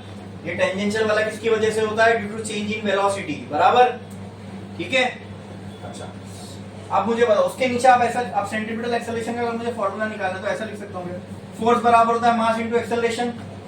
तो सेंट्रीपिटल फोर्स किसके बराबर होगा? Mass into centripetal acceleration. Centripetal force mv square by r होता है, is equals to m into ACP, ये m ये m। तो सेंट्रीपिटल एक्सेलरेशन क्या बच गया बोलो? v स्क्वायर बाय, ये आ गई हमें सेंट्रीपिटल एक्सेलरेशन की वैल्यू, ठीक है। छापो छापो। अब v की जगह बाहर ओमेगा पुट करोगे तो एक और वैल्यू आ जाएगी, बट ये लिख दो, टेंशन नहीं, हमें लीनियर वो पता है, रिलेशन क्या यूज कर सकते हैं, ठीक है। लिखिए, लिख दिए। ये था पहले टाइप का acceleration. Second tangential acceleration, bracket में लिखो AT, टेंजेंशियल एक्सेलरेशन ब्रैकेट में लिखो AT, ब्रैकेट में लिखो AT, टेंजेंशियल एक्सेलरेशन ब्रैकेट में AT। it is an acceleration which acts tangential to the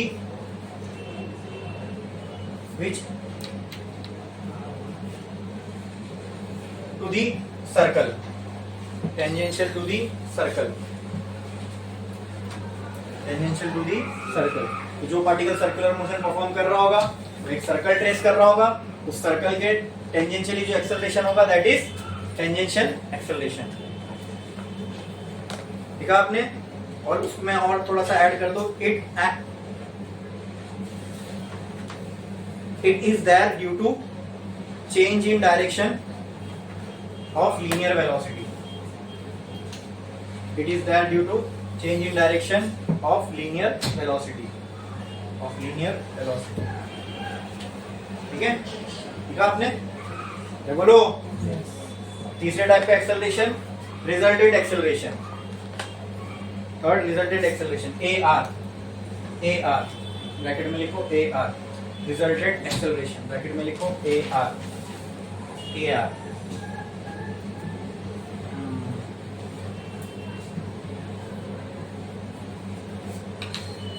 It is the resultant of centripetal and tangential acceleration.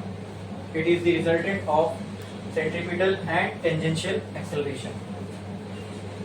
It is the resultant of centripetal and tangential acceleration. ठीक है, ये diagram बनाए थे आप लोग ने, ये पहले चारों लिख लो फिर लास्ट में।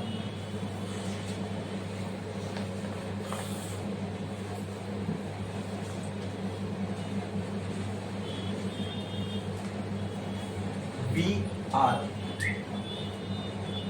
ओमेगा R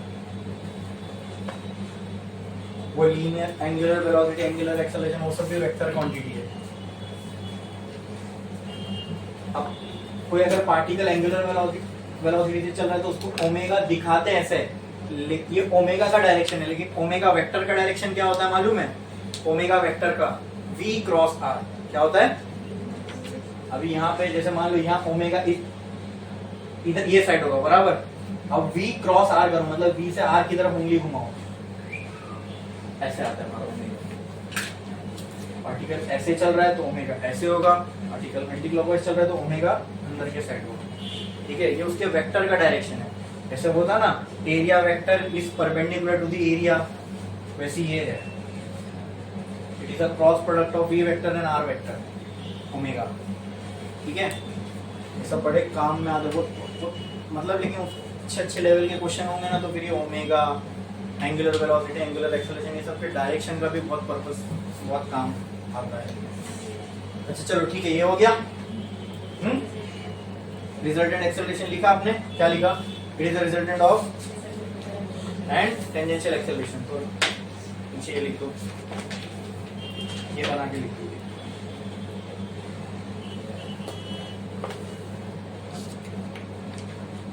और उसके साइड में ये भी बना दो, तो क्या यहीं पे हो जाएगा सब, साइड में ये भी बना दो, सर्कल डाल के ACP का डायरेक्शन, AD का डायरेक्शन सब हो जाएगा। इसमें ओमेगा भी दिख रहा है, ओमेगा वेक्टर इस वक्त ऐसे बाहर होगा, ये V का डायरेक्शन है, R का डायरेक्शन है, ओमेगा वेक्टर ऐसे आउटवर्ड होगा।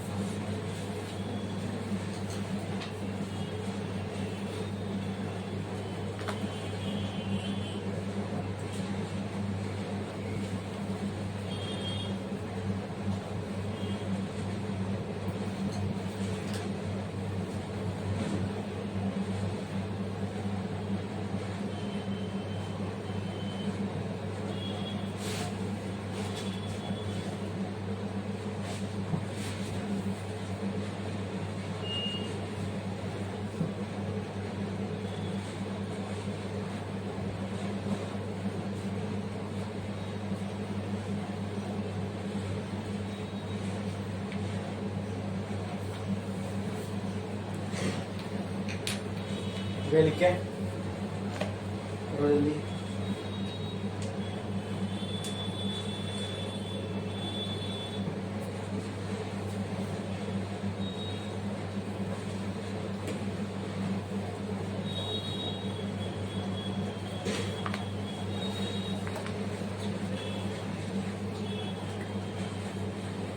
हो गया।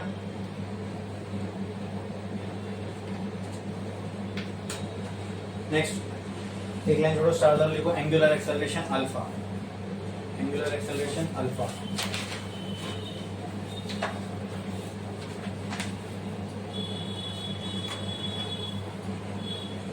It is defined as the rate of change of angular velocity, है ना। एंगुलर वेलोसिटी के चेंज होने की वजह से जो एक्सेलरेशन होगा that is angular acceleration. This defined as the rate of change of angular velocity. This defined as the rate of change of angular velocity. अब ये समझना, एक लाइन छोड़ो, स्टार डालो और लिखो next. Uniform circular motion bracket में UCM. Uniform circular motion bracket में UCM. Uniform circular motion bracket में यूसीएम. अब ये हम क्यों देख रहे हैं कि हमारे सिलेबस में हम ज्यादातर जो सर्कुलर मोशन देखते हैं वो यूसीएम होता है, यानी यूनिफॉर्म वेलोसिटी के साथ हो रहा होता है. इसका मतलब क्या दोस्तों, देखो ये क्या ये सर्कुलर मोशन है और ये भी एक सर्कुलर मोशन है, दोनों ही है.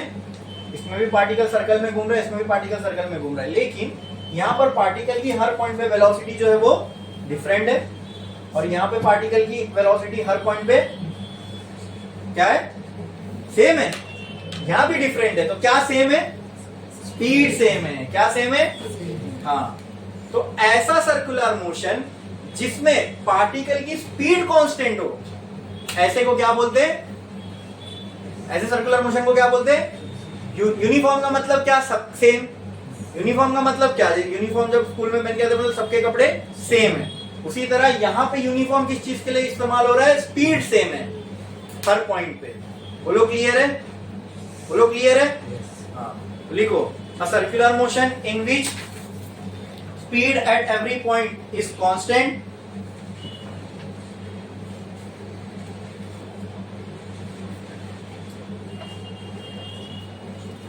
A circular motion in which speed at every point is constant is called as uniform circular motion.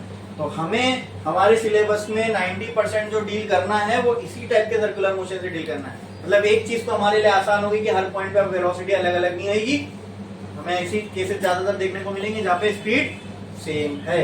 बोलो क्लियर है, हाँ. अब ये सारी मोटी मोटी चीजें थी जो सर्कुलर मोशन के बारे में हमें जानना था, हमने जान लिए.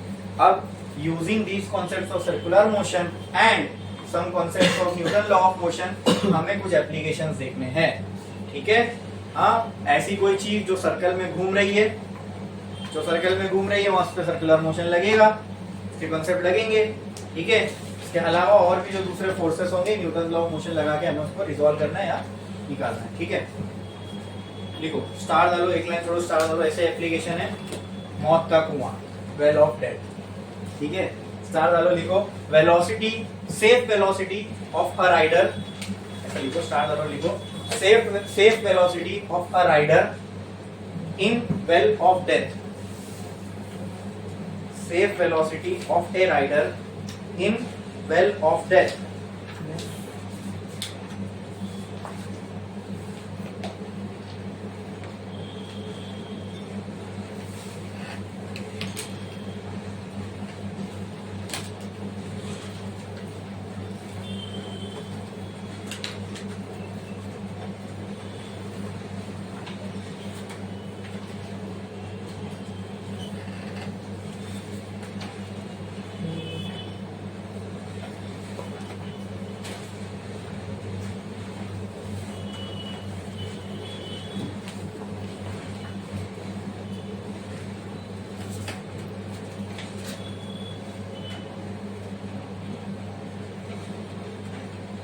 ठीक है. अब अगर मौत के कुएं में जो राइडर बाइक चला रहा है उसको गिरना नहीं है तो उसको अपनी स्पीड कम से कम कितनी रखनी पड़ेगी वो हमें देखना है. सिंपल. ठीक है, बस वो उतनी स्पीड या उससे ज्यादा स्पीड से चलता रहे तो टेंशन नहीं, सेफ रहेगा. अब वो किसी भी चीज पे वैलिड है. अब देखते हैं, अभी हम लोग समझ में आएगा आपको. ठीक है, अब मैं ऐसा चौकोन तो बनाऊंगा नहीं, ऐसे सिलेंडर टाइप बना रहा हूँ. ठीक है, तो ये है मौत का कुआं. ऐसे ऐसे ऐसे राइडर घूमेगा. ये मैंने ऐसा बना लिया. तो क्लियर है, हाँ. अब मान लो at any given point of time एक राइडर वो इधर है. ठीक है, ये है राइडर. ठीक है, ये ऐसा टेढ़ा है, ऐसा ऐसा ऐसा गोल गोल गोल घूमेगा. हाँ, अब इसके ऊपर क्या क्या फोर्स एक्ट कर रहे हैं वो चेक करते हैं. ठीक है, अगर आपने इसको एक eight any given point of time यहाँ देखा है, ठीक है, तो एक तो फोर्स इसका नीचे की तरफ एक्ट हो रहा होगा, वो होगा वेट इसका. ठीक है, and weight is always acting downward, जो mg के बराबर होता है। बोलो क्लियर है? ये वेट इसको नीचे की तरफ खींचेगा, बराबर, तो क्या नीचे ऐसे फटाक से तो चला नहीं जाएगा, रगड़ता हुआ जाएगा। क्यों? क्योंकि फ्रिक्शन है, मतलब फ्रिक्शन जो है इसको रोकेगा गिरने से। तो जो अगर वो फोर्स इसके अगेंस्ट में काम कर रहा है तो फ्रिक्शनल फोर्स क्या ये डायरेक्शन में आएगा? बोलो, in this direction there will be a frictional force F। हाँ, और जब भी दो चीजें कांटेक्ट में होती है इन दोनों के बीच में एक फोर्स होता है, दैट इज नॉर्मल, ठीक है, and that normal always acts perpendicular. जैसे मैं ऐसे खड़ा हूँ, इस सरफेस पे खड़ा हूँ, तो ये सरफेस मेरे ऊपर एक फोर्स लगाएगा perpendicular to it, perpendicular to common normal force का जो डायरेक्शन होता है वो दोनों दो सरफेसेस का कॉमन नॉर्मल होता है। क्या होता है? जैसे पॉइंट ऑफ कांटेक्ट का कॉमन नॉर्मल। फॉर एग्जांपल जैसे मैंने इसको यहाँ टच किया, ठीक है, तो हमारा पॉइंट ऑफ कांटेक्ट यहाँ के बीच में होगा। अब मैं एक ऐसी लाइन खींचूंगा जो हम दोनों से परपेंडिकुलर है, वो नॉर्मल फोर्स का डायरेक्शन होता है, वो नॉर्मल फोर्स का डायरेक्शन होता है, ठीक है। जैसे फॉर एग्जांपल ये एक बॉडी है, ये एक बॉडी है, ये इनका पॉइंट ऑफ कांटेक्ट है, ठीक है, ये इनका कॉमन नॉर्मल हो सकता है क्या, जो दोनों से परपेंडिकुलर हो, ठीक है, तो ऐसा कुछ आएगा, ठीक है। पर दोनों से परपेंडिकुलर होने के लिए आपको पता है ना, सेंटर से पास होनी चाहिए, स्फीयर जैसी चीज है ये, तो ऐसा आएगा, समझे? हाँ, जैसे मान लो ये एक सरफेस है, इसके ऊपर एक मास लगा हुआ है, ठीक है। अब इन दोनों का कॉमन नॉर्मल क्या होगा? कॉमन नॉर्मल मतलब वो लाइन जो दोनों से परपेंडिकुलर हो, ऐसी होगी ना। हाँ, जमीन से भी परपेंडिकुलर है, इससे भी परपेंडिकुलर, ऐसा बना सकते हो। ये कॉमन नॉर्मल होगा क्या? कॉमन नॉर्मल जो होता है वही नॉर्मल फोर्स का डायरेक्शन होता है, ठीक है। नॉर्मल फोर्स कुछ नहीं, मतलब जैसे मैं किसी पे फोर्स लगा रहा हूँ तो वो भी मुझे पे फोर्स लगाएगा, ठीक है। तो ये दीवार पे लगाएगा, राइडर और बाइक दोनों उस जो ऐसी कर्व दीवार है उसके ऊपर फोर्स लगाएंगे, हाँ, वो भी इन पे फोर्स लगाएगा, वो फोर्स होगा इसके अपोजिट डायरेक्शन में। हाँ, जब भी हम फोर्स का एनालिसिस करते हैं तो हम ये याद रखो, जब भी हम फोर्स का एनालिसिस करते हैं तब हम सिर्फ वही फोर्स को कंसिडरेशन में लेते हैं जो बॉडी पे लग रहा है, वो नहीं लेते जो बॉडी लगा रही है, समझे? तो मैंने कहा राइडर लगाएगा फोर्स वो बोर्ड के ऊपर जिसपे वो चल रहा है, तो मुझे राइडर की स्पेस निकालनी है ना, तो मैं उन्हीं फोर्स को लूंगा जो राइडर पे लग रहे हैं। राइडर जो लगा रहा है वो फोर्स नहीं लगेगी। जैसे ये वेट लग रहा है, उस पर फ्रिक्शन लग रहा है, उस पर नॉर्मल लग रहा है, उस पर। बोलो क्लियर है? ये नॉर्मल फोर्स का, बोलो क्लियर है? हाँ, पक्का?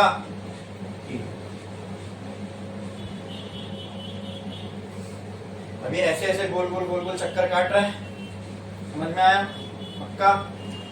मुझे आप बताओ यहाँ पे सेंट्रीपिटल फोर्स किसके बराबर होगा? यस, यहाँ पे सेंट्रीपिटल फोर्स कौन सा होता है? देखो समझो, ये ऐसे गोल गोल घूम रहा है, ये सर्कुलर मोशन परफॉर्म कर रहा है। सर्कुलर मोशन कोई चीज कब परफॉर्म कर सकती है? जब उसके पास सेंट्रीपिटल फोर्स हो। मैंने क्या कहा? सेंट्रीपिटल फोर्स कोई अजूबा फोर्स नहीं है, ऐसा फोर्स होगा जो सेंटर की तरफ लग रहा होगा। तो अब इसको गौर से देखो, इसके मोशन को, कौन सा फोर्स आपको लग रहा है जो सेंटर की तरफ लग रहा है? हर जगह कोई भी पॉइंट पे रहो, कौन सा फोर्स सेंटर की तरफ लग रहा है? Centripetal force. हाँ, लेकिन वैसा यहाँ पे कौन सा फोर्स है? यहाँ कौन सा फोर्स सेंट्रीपिटल फोर्स का काम कर रहा है? F, mg या n? सिंपल, मैंने कहा था ना, हर सिचुएशन में आपको ऐसी चीज मिलेगी, ठीक है। तो कहना है से here FCP is equal to n। अरे बोलो क्लियर है? बोलो क्लियर है? अब क्या FCP का मुझे फॉर्मूला पता है? mv² by r।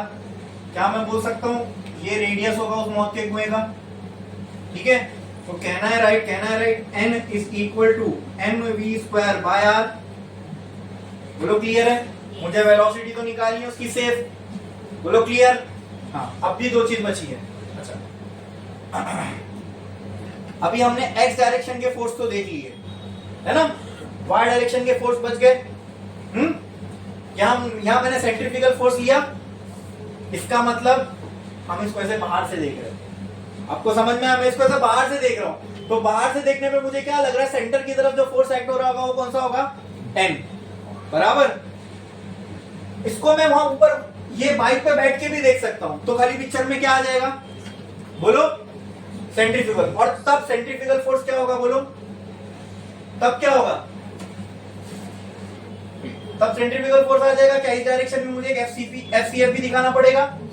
तो आप मुझे बताओ क्या मैं इसको देख के बोल सकता हूँ अच्छा अब तो ये रेस्ट पे, क्योंकि मुझे बॉडी मूव होती हुई दिख नहीं रही है, अब रेस्ट पे मतलब इक्विलिब्रियम में। इक्विलिब्रियम में क्या ऐसा होता है, FCP is equal to FCF, हाँ एफसीपी के एम के बराबर है, एफसीएफ के एमवी स्क्वायर बाय आर के बराबर होगा, वही आया देखो, अरे यही आया ना, n equal to m v square by r, ठीक है। इसलिए वो सूडो फोर्स लगाना पड़ता है कि तभी वैल्यू सेम आ रही है, समझे। कौन सा, ये ठीक है, हमने वो अपोजिट डायरेक्शन में जो था बराबर एरो ही बना दी ना, उसको डायरेक्शन ही अपोजिट दिखा दिए। दूसरा, जब मैं इसके ऊपर ही बैठा हूं तो मेरे लिए तो ये रेस्ट पे है, means it is in equilibrium बराबर। अच्छा चलो वो भी मैं आपको करके दिखाता हूं, ये देखो एफसीपी आप क्या बोल रहे हो, माइनस में होना चाहिए ना, उसको इधर लेके आ जाओ, माइनस एफसीएफ इक्वल टू 0 होगा एक्स डायरेक्शन के फोर्स, एक्स डायरेक्शन के फोर्स को ऐड करोगे ना, that will be equal to 0 if it is in equilibrium. जो आप बोले, मैंने लेफ्ट को पॉजिटिव लिया और राइट को नेगेटिव लिया, ठीक है, ये बोलो क्लियर है। हाँ, जो एक्सेलरेशन होता है उसके डायरेक्शन में जो फोर्स होता है उसी को पॉजिटिव लेंगे ना, तो एक्सेलरेशन तो इधर ही है, बाय न्यूटन्स लॉ एक्सेलरेशन इधर ही है। समझ में आ रहा है कि नहीं आ रहा है, इसके लिए एनएलएम की जो बेसिक्स है वो क्लियर होना चाहिए। देखो एक्सेलरेशन टू डायरेक्शन, ये एक स्टैंडर्ड प्रोसीजर है क्या, कि जैसे हम ये मानते हैं ये साइड वाले को नेगेटिव लो, वो साइड वाले को पॉजिटिव लो, लेकिन एनएलएम में ये फॉलो करो तो बहुत आसानी होगी। जिस डायरेक्शन में एक्सेलरेशन है ना, वहां का फोर्स पॉजिटिव लिया करो, ठीक है। वो तो सूडो है, वहां कोई एक्सेलरेशन है ही नहीं। एक्चुअल एक्सेलरेशन का है centripetal, which is towards centre FCP के डायरेक्शन में। तो जिस डायरेक्शन में एक्सेलरेशन है, मैंने क्या कहा, उस डायरेक्शन का फोर्स पॉजिटिव लो, तो उसके अपोजिट के जितने होंगे वो नेगेटिव हो जाएंगे। तो मैंने क्या किया, मैंने एक्सेलरेशन के साइड के फोर्स को क्या लिया, पॉजिटिव। ये स्टैंडर्ड बिठा लो दिमाग में बस। तो एक्सेलरेशन के साथ कौन सा फोर्स था, एफसीपी, तो मैंने उसको क्या लिया, पॉजिटिव। तो मेरे लिए एफसीएफ क्या हो जाएगा, negative, equal to, if it is in equilibrium तो इक्वल टू 0 आएगा ना, इक्वल टू एम ही नहीं आएगा, समझे। इसको वहां लेके क्या वही बना, एफसीपी का काम कौन कर रहा है, यहाँ पे एन कर रहा है, एफसीपी की जगह एन रख दिया, एफसीएफ का formula m v square by r, देखो वही आया, ठीक है। बोलो क्लियर है। चलो मैं आपके समझने के लिए मैंने कहा था ना कि मैं इसको हमारे सारे नॉन इनर्शियल होंगे, तो चलो नॉन इनर्शियल लेके चलता हूं, ठीक है। मान लो नॉन इनर्शियल फ्रेम में, मतलब हम कहां बैठ के किए इसको, बाइक के ऊपर बैठ के, बाइक के ऊपर बैठोगे तो एफसीएफ भी आ जाएगा बराबर। तो हमें क्या लिखा, यार अब एक्स डायरेक्शन के फोर्स को रिजॉल्व करना है, यार एफसीपी इज इक्वल टू, या फिर simple N is equal to FCF. Actual में अभी न्यूटन्स लॉ यहां लगाओगे तो क्या करना पड़ेगा, इक्विलिब्रियम में है ना, तो एक्सेलरेशन साइड वाले पॉजिटिव, उसके अपोजिट वाले नेगेटिव, तो एक्सेलरेशन के साइड में एन है तो ये positive, N minus FCF is equal to 0, ऐसा कुछ आएगा, ठीक है। तो चलो ये करता हूं, तो N will be equal to FCF. FCF का फॉर्मूला हमारे पास है, क्या है, एमवी स्क्वायर बाय आर। तो एन का फॉर्मूला क्या हो गया, MV square by are.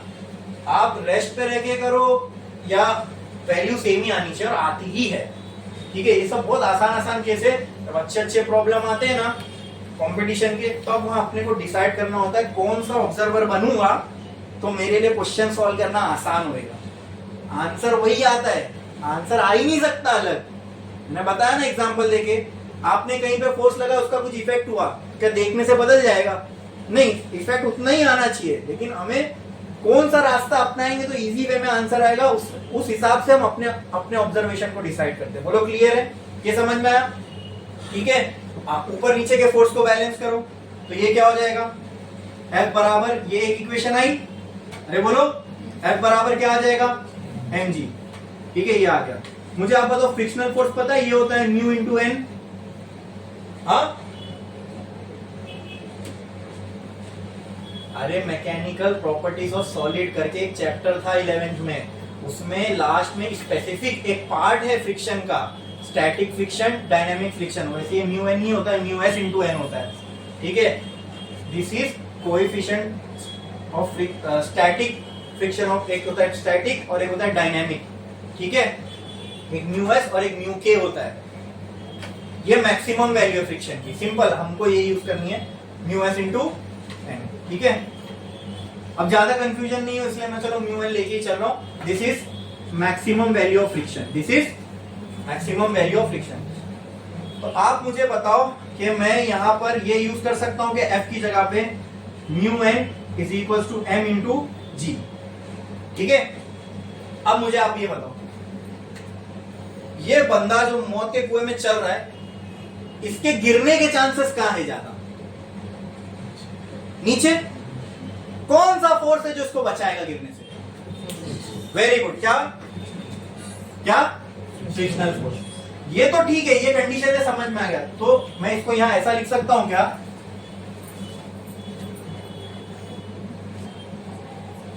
in order to ride safely frictional force should be greater than or equal to mg। क्या ये बात से आप एग्री करते हो? अगर ये ना गिरे, इसके लिए क्या होना जरूरी है? गिरने के अपोजिट वाला जो फोर्स है, मतलब अगर ये गिरेगा तो इससे बचाने के लिए जो अपोजिट वाला फोर्स है वो क्या होना चाहिए? ज्यादा, या एटलीस्ट बराबर हो तो वो अपनी जगह पर बना रहेगा, गिरेगा तो नहीं। समझ में आया? ये कंडीशन समझ में आई? ठीक है। अब एफ की वैल्यू क्या है? Mu N. हाँ बोलो, एफ की वैल्यू क्या है? Mu N. मतलब mu N should be greater than और इक्वल टू एम जी। बोलो, क्लियर है? समझ में आया? क्या एन का हमारे पास ऑलरेडी रिलेशन आ चुका है? क्या है एन की value? N will be equal to M we square by R. क्या मैं इसकी जगह पर ये लिख सकता हूं, M we square by R greater than equal to ये एम, देखो वेलोसिटी मिल गई। मतलब क्या? v square should be greater than और equal to G R by mu. मतलब v should be greater than और equal to under root G R by. अरे बोलो, बराबर किया ना मैंने? हाँ, बराबर है। n की value m we square by r, ठीक है। क्लियर है? मतलब अब देखो, g 10 मान लो लगभग, ठीक है, मालूम है ये हम लोग को। इसकी वैल्यू 10 कंसीडर कर लो, मालूम है। अब मौत का कुआं बनाना है, उस पर चलाना है गाड़ी, तो कैसे कैलकुलेट करूं कितनी स्पीड पे चलाऊं तो मैं सेफ चलूंगा? इससे ज्यादा स्पीड होनी चाहिए। अब ये कैसे निकालूं? जो मौत का कुआं मैं बनाने वाला हूं, क्या उसका रेडियस मुझे पता होगा? हाँ, वो रेडियस की वैल्यू यहां पुट करो। g की वैल्यू तो 10 मान के चलो। म्यू होता है कोएफिशिएंट ऑफ फ्रिक्शन, ठीक है। इसकी स्टैंडर्ड वैल्यू होती है। दो सरफेस अगर रब कर रहे हैं तो उनके बीच में कोएफिशिएंट ऑफ फ्रिक्शन क्या होगा? इसकी स्टैंडर्ड वैल्यूज होती है। वो स्टैंडर्ड वैल्यू ढूंढो और ये फॉर्मूले में डालो, क्या एक वेलोसिटी मिलेगी। वही वेलोसिटी से जब आप चलोगे तो नहीं गिरोगे। समझ में आया? मतलब velocity should be greater than equal to this velocity. आई बात समझ में? क्लियर है? This is the safe speed for a rider to ride in a velocity. समझ में आया? क्लियर है? पक्का? कोई डाउट है इसके अंदर? हाँ, अगर है तो पूछो। अगर मैं आपको एनएलएम पढ़ाता और वहां से अगर ये कर रहे होते ना तो और मजा आती। लेकिन खैर कोई बात नहीं, अभी भी मैं समझता हूँ आप लोग में से कोई ऐसा नहीं होगा जिसको नहीं समझ में आया हो। कुछ डाउट है? सबसे इंपॉर्टेंट चीज क्या होती है मालूम? ये फोर्स बनाना। इसको बोलते हैं फ्री बॉडी डायग्राम। जैसे मैंने अलग से लेके नहीं बनाया, इसी में बना दिया। इसको बोलते हैं फ्री बॉडी डायग्राम। बॉडी पे जो जो फोर्स एक्ट हो रहे हैं वो दिखाने वाले डायग्राम को बोलते हैं फ्री बॉडी डायग्राम। यही तो किया मैंने यहाँ पे। ये राइडर है, इसके ऊपर जो जो फोर्स एक्ट हो रहे हैं मैंने बता दिया। लेकिन एक बात याद रखना, यहाँ पर मैं कैसा ऑब्जर्वर बना? सूडो दिख रहा है, मतलब नॉन इनर्शियल ऑब्जर्वर हूं मैंने यहाँ नॉन इनर्शियल ऑब्जर्वर बन के इस प्रॉब्लम को सॉल्व किया। अगर मैं इनर्शियल बन के सॉल्व करूं तब भी वेलोसिटी यही आएगी, मैं वो भी निकाल के बता सकता हूं, तो सेम ही आएगी। समझ में आया? ठीक है, बस अब एक यूनिफॉर्मिटी बना रहे। आगे भी हम ज्यादातर केसेस नॉन यूनिफॉर्म ऑब्जर्वर बन के ही देखने वाले, इसके लिए मैं यहाँ पर भी नॉन यूनिफॉर्म ऑब्जर्वर बन के चला। बोलो क्लियर है? समझ में आया? इसके बाद हमें तो क्या ये सर्कुलर मोशन का ही कॉन्सेप्ट था, FCF FCP सब इसके अंदर आया, और न्यूटन लॉ ऑफ मोशन, ये दोनों कंबाइंड। कभी भी सर्कुलर मोशन अपने आप में एक क्वेश्चन बन के नहीं आ सकता, आपको ऐसी Newton law of motion circular motion जोड़ के ही कोई ना कोई क्वेश्चन बना के प्रेजेंट किया जाएगा। आई बात समझ में? इसके बाद और भी एप्लीकेशन है जहां पे हमें ये अप्लाई करना है सर्कुलर मोशन और न्यूटन लॉ ऑफ मोशन के कॉन्सेप्ट, और कुछ वैल्यूज निकालनी। जैसे हमने यहाँ निकाला safe speed for a rider, apply किया ना हमने, अपनी नॉलेज जो हमने पढ़ा सीखा अप्लाई किया कि भाई अब चलो एक राइडर को घुमाना है मौत के कुएं में, लोगों का एंटरटेनमेंट करना है, लेकिन उसकी भी सेफ्टी होनी चाहिए, तो उसके लिए हम एकदम कॉन्फिडेंट रहे। तो अगर यहाँ से मान लो मेरे को 60 की स्पीड आती है, ठीक है, मैं बोलूंगा तू 70 पे चल, 60 पे से थोड़ी भी कम हुई तो गिरने के चांसेस है, लेकिन अगर मैं 70 बोलूं तो 10 की स्पीड कम हुई थोड़ा मुश्किल है। आई बात समझ में? ठीक है, तो जितना ज्यादा स्पीड से वो स्पीड अगर इससे ज्यादा हो तो बेटर है, इससे देखो ना ग्रेटर है ना, स्पीड इससे ज्यादा हो तो बेटर है, कम नहीं होनी चाहिए। इसलिए अक्सर जब आप अगर देखे रहोगे मौत के कुएं में, तो लोग जो राइडर लोग घूमते हैं अच्छी स्पीड से चलते रहते हैं। तो अब क्या है, अब तुम चाहे अच्छा ये देख रहे हो आप, this speed is independent of mass. Mass का कोई टर्म दिख रहा है यहाँ पे? नहीं। तो गाड़ी भी लेके चलो खाली ये स्पीड है, 4 व्हीलर भी लेके चलाओगे, स्पीड अगर ये मेंटेन करोगे नहीं गिरोगे, फिजिक्स अपने साथ है। ठीक है, आई बात समझ में? हाँ, इसके बाद के जो भी टॉपिक्स हम देखेंगे, लेकिन एक ब्रेक के बाद।